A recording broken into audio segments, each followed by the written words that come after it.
नंदीग्राम में बीजेपी के रथ पर सवार हुए गृह मंत्री अमित शाह।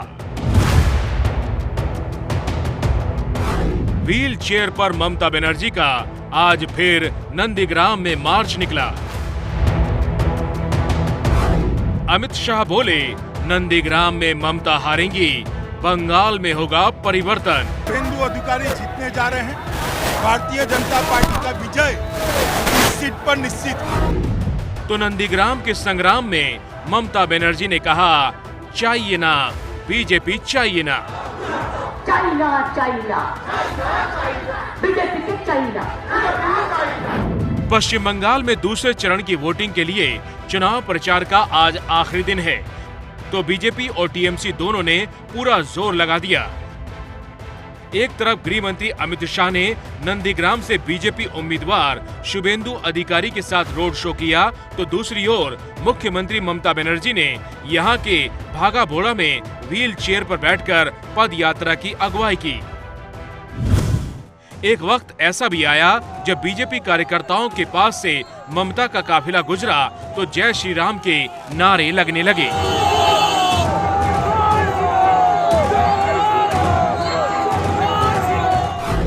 जीतने जा रहे हैं।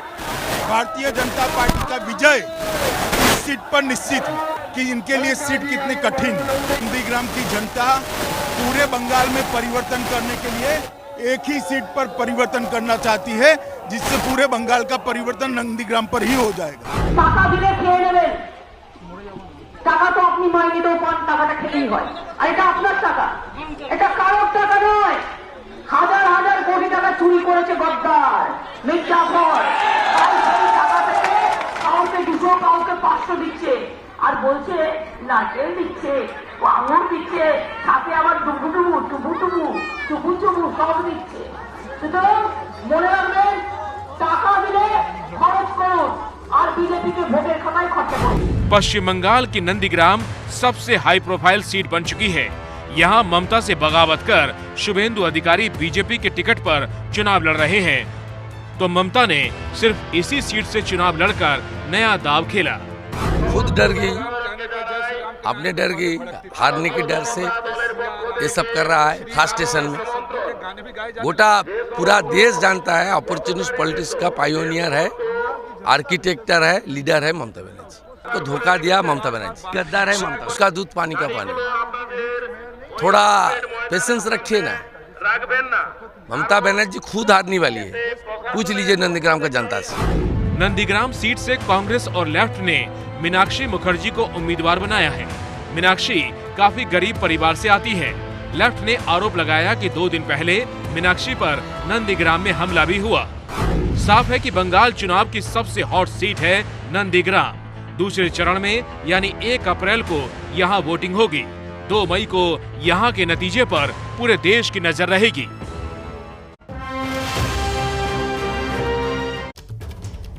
और कौन बनेगा मुख्यमंत्री के लिए चलेंगे हमारे सहयोगी मनोज लोहेवाल के पास, लेकिन उसके पहले इस वक्त एक बड़ी खबर आपको बता दें। पश्चिम बंगाल से जुड़ी हुई बड़ी खबर है। पूर्वी मिदनापुर के मोयना सीट से बीजेपी के उम्मीदवार और भारतीय टीम के पूर्व क्रिकेटर अशोक डिंडा पर हमला हुआ है। डिंडा को पीठ पर चोट लगी है।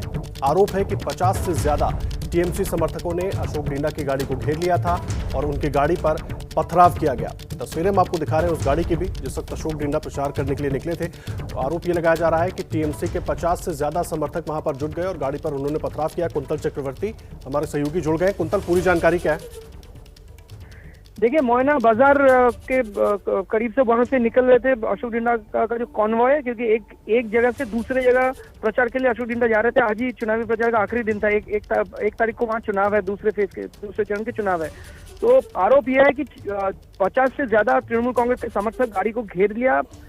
वहां लगातार पथराव हो रहा था और एक पत्थर, ऐसे बड़ा सा एक पत्थर आके अगर अशोक डिंडा के पीठ पर लगी और काफी चोट लगी। इसके बाद उनको वहां जो लोकल ट्रीटमेंट के लिए उनको ले जाया गया और उस समय ऐसा लग रहा था अशोक डिंडा के साथ जो सहायक थे या अशोक डिंडा थे, उनको ऐसा लग रहा था कि शायद ये हंगामा जहां हो रहा था इससे निकल नहीं पाएंगे, वो लोग निकल नहीं पाएंगे और डर गए थे, काफी डर गए थे अशोक डिंडा। और पीठ पर काफी चोट लगी है। पुलिस स्टेशन जाकर FIR भी किया गया है। जो अज्ञात लोगों के खिलाफ। जी। लेकिन मामला ऐसा है कि एक समय अशोक डिंडा को ऐसा लग रहा था कि वो शायद ये इस हंगामा के अंदर से निकल नहीं पाएंगे, काफी डर गए थे अशोक डिंडा। कुंतल आप रहे हमारे साथ, आपसे पूरी जानकारी लेंगे, लेकिन एक बार तस्वीर जरा अपने दर्शकों को दिखा दें, क्योंकि इस वक्त ये तस्वीरें दिखाना बहुत जरूरी है। जो तस्वीरें वहां से आई हैं कि किस तरीके से हमला हुआ था, गाड़ी पर हमला हुआ, अशोक डिंडा की भी तस्वीर हम दिखा रहे हैं, चोट लगी। पहले तस्वीरें एक बार जरा देख लीजिए। गाड़ी के अंदर मौजूद थे अशोक डिंडा, साथ में समर्थक भी, लेकिन 50 से ज्यादा लोगों की भीड़ ने गाड़ी को घेर लिया और पथराव शुरू कर दिया।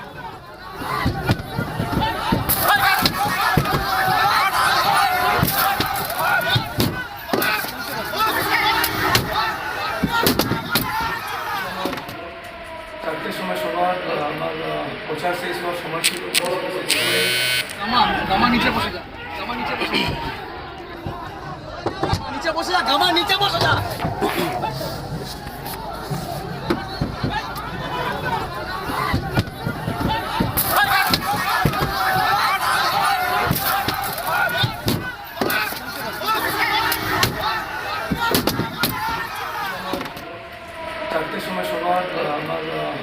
बीजेपी के उम्मीदवार पर इस वक्त ये हमले का वीडियो आप देख रहे हैं। मोइना बाजार में मोइना से उम्मीदवार है और मोइना बाजार में ही उनकी गाड़ी को घेर कर हमला किया गया। कुंतल, तस्वीरें लगातार अपने दर्शकों को दिखा रहे हैं। लॉ एंड ऑर्डर बड़ी समस्या बनी हुई है अगर इस तरह की स्थिति है तो। बिल्कुल, भारतीय टीम के पूर्व क्रिकेटर हैं, देखिए बीजेपी के उम्मीदवार हैं वहाँ। ऐसा तो नहीं होना चाहिए था, क्योंकि आज चुनावी प्रचार का आखिरी दिन है और जिस तरह से पथराव किया गया आप देख सकते हैं तस्वीरें। ये मतलब बहुत ही डर गए थे। अशोक डिंडा बात करके ऐसा लगा कि वो बहुत ही डर गए थे। उनको ऐसा लग रहा था कि यहाँ से वो निकल ही नहीं पाएंगे। और आप ऑडियो अगर सुने होंगे, जब ये चल रहा था पथराव, तो लगातार अशोक डिंडा अपने ड्राइवर को कह रहे थे कि जल्दी चलाओ, जल्दी चलाओ, यहाँ से बाहर निकलो कैसे भी। तभी एक बड़ा सा एक पत्थर पीठ पर आकर लगी और काफी चोट लगी है उनको, पीठ पर चोट लगी है। और अभी कुछ देर पहले तक वो पुलिस स्टेशन में थे, FIR दर्ज करा रहे थे और उनको इनिशियल जो ट्रीटमेंट है वो भी दिया गया। तो अभी पहले से बेहतर है अशोक डिंडा, लेकिन जो मैं कह रहा था आपको कि काफी डरे हुए थे। वहाँ 1 तारीख को चुनाव है। इस हादसे के बाद कुंतल आपकी कुछ बात हो पाई उनसे, कुछ कहा उन्होंने? हालांकि उनको चोट लगी थी, वो बहुत परेशान भी थे, डरे हुए भी थे, लेकिन कुछ बात हो पाई हो आप? देखिए, जब मैंने बात किया करीब आधा घंटा 45 मिनट पहले की बात है, तब वो बात करने की स्थिति में नहीं थे। तो उनका जो सहायक है राजा, उनसे मैंने बात किया तो राजा का कहना था कि जब गाड़ी के अंदर वो थे तो 50 से ज्यादा लोग वहाँ घेर लिया था और पूरा इलाके को घेर लिया था और ऐसा लग रहा था कि गाड़ी निकलने का जगह ही नहीं है वहाँ।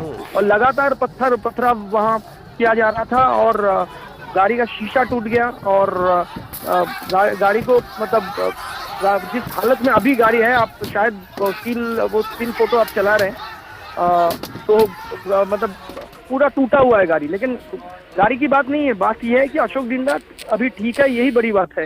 और बहुत डर गए थे अशोक डिंडा, बहुत ही डर गए थे। उनके साथ में जो लोग थे वो भी डर गए थे। उनको ऐसा लगने लगा कि मान लीजिए वो पीठ में ना लगकर अगर सिर पे लगता वो पत्थर तो क्या होता, आपको मतलब अंदाजा तो आप कर ही सकते हैं। बहुत धन्यवाद कुंतल आपका इस पूरी जानकारी के लिए। कुंतल चक्रवर्ती हमारे सहयोगी पूरी जानकारी दे रहे थे। तस्वीरें आपके सामने है, ये तस्वीरें अपने आप में सवाल खड़े करती है सिस्टम के ऊपर कि आखिर पुलिस कहाँ थी जिस वक्त अशोक डिंडा की गाड़ी को 50 से ज्यादा लोगों ने घेर लिया। पहले तस्वीरें देखिए एक बार। नीचे बस जा, नीचे बस जा।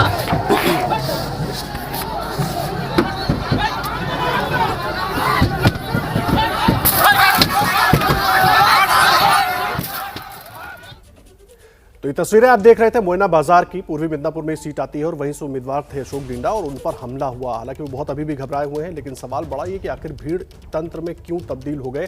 समर्थक आरोप टीएमसी के समर्थकों पर लगाया गया है। देखिए, बंगाल में शोभा मजुमदार हत्या केस पर आज पीएम मोदी ने ममता सरकार पर निशाना साधा। ममता ने भी बीजेपी पर गंभीर आरोप लगा दिए। Yesterday in West Bengal, an elderly lady, Shobha Majumdar, lost her life. A few weeks ago, we all saw with horror how goons belong to TMC brutally attack her. Just because her ideology was different. This has been in the news for a long time. व्यक्ति व्यक्ति व्यक्ति में तमिलनाडु के धारापुरम में PM Modi ने ये निशाना पश्चिम बंगाल की मुख्यमंत्री ममता बनर्जी पर साधा। मोदी ने बीजेपी कार्यकर्ता की बुजुर्ग मां शोभा मजुमदार की मौत का मुद्दा उठाकर टीएमसी को तो घेरा ही, कांग्रेस और तमिलनाडु में जीत का सपना देख रही डीएमके पर भी तीखे तीर छोड़े। They will never tolerate insult to the women of the state. Tamil Nadu में पीएम मोदी ने ये मुद्दा उठाया तो नंदीग्राम में ममता बनर्जी ने रैली की और शोभा मजुमदार का मुद्दा उठाते हुए बीजेपी पर ही गंभीर आरोप लगा दिए। যদি কারো গায়ে হাত দেয় মারছে ওটাও ক্যাসেট করে নেবেন।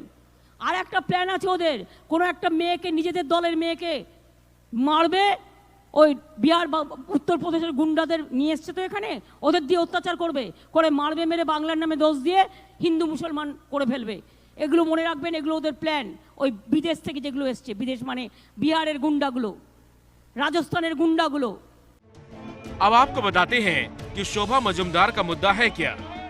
करीब एक महीने पहले 85 साल की शोभा मजुमदार की इन तस्वीरों ने सबको विचलित कर दिया था। तब बीजेपी ने आरोप लगाया था कि टीएमसी समर्थकों ने बीजेपी कार्यकर्ता गोपाल मजुमदार के घर में घुसकर उनकी और उनकी बूढ़ी मां की पिटाई की। बाद में शोभा मजुमदार की मौत भी हो गई और बीजेपी इस घटना को मुद्दा बनाकर मुख्यमंत्री ममता बनर्जी को घेरने की कोशिश कर रही है। तो ममता ने भी अब बीजेपी पर ये गंभीर आरोप लगा दिया। पश्चिम बंगाल में नंदीग्राम की सीट हॉट सीट बनी हुई है। लगातार ममता बनर्जी भी वहां पर चुनाव प्रचार में लगी हुई है और आज प्रचार का आखिरी दिन है। और प्रचार के दौरान जब वो मंच पर भाषण दे रही थी, उसी दौरान नेशनल एंथम बजने पर ममता बनर्जी सहारा लेकर वहीं पर खड़ी हो गई। ये तस्वीरें हम आपको उस वक्त की दिखा रहे हैं। चुनाव प्रचार में लगी थी और भाषण दे रही थी, लेकिन जब नेशनल एंथम बजा तो व्हील चेयर के सहारे ही ममता बनर्जी वहां पर खड़ी हो गई। और लगातार आज दिन भर धुआंधार रैलियां और रोड शो ममता बनर्जी ने भी किए हैं। नंदीग्राम में बीजेपी पर निशाना भी साधा।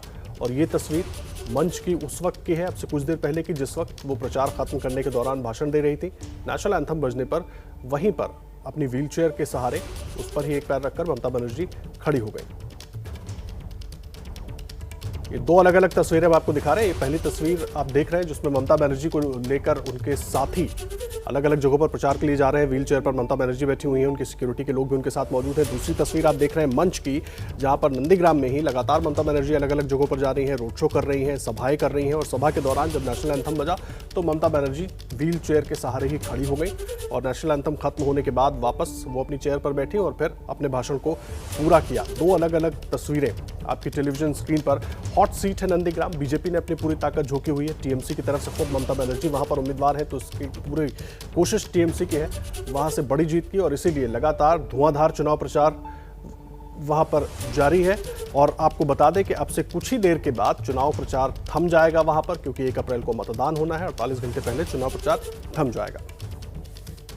प्रधानमंत्री नरेंद्र मोदी ने आज केरल में मेट्रोमैन ई श्रीधरन के लिए चुनाव प्रचार किया।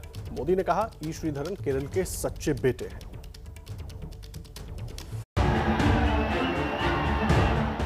Your candidate, Metroman Sridharan ji, is a true son of Kerala.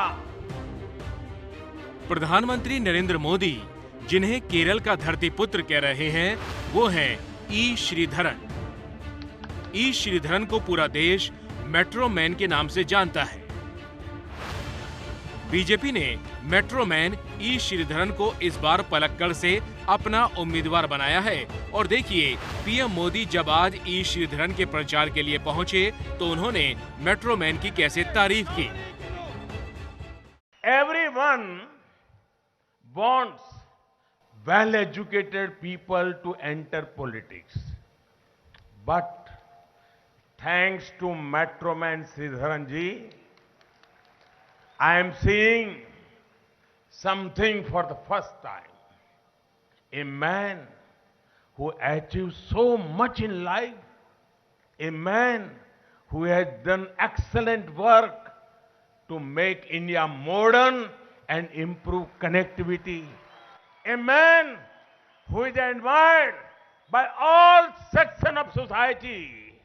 He is a proud son of Kerala. He had devoted himself for Kerala's progress. ई श्रीधरन की छवि ईमानदार और मेहनती शख्स की रही है। दरअसल ई श्रीधरन ने ही दिल्ली में मेट्रो ट्रेन के सपने को हकीकत बनाया। 2001 में पद्मश्री और 2008 में पद्म विभूषण सम्मान से उन्हें नवाजा गया। श्रीधरन 88 साल की उम्र में सियासी पारी खेल रहे हैं।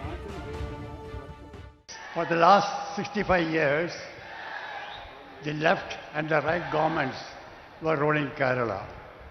What developments, what progress has been achieved for Kerala can be easily seen.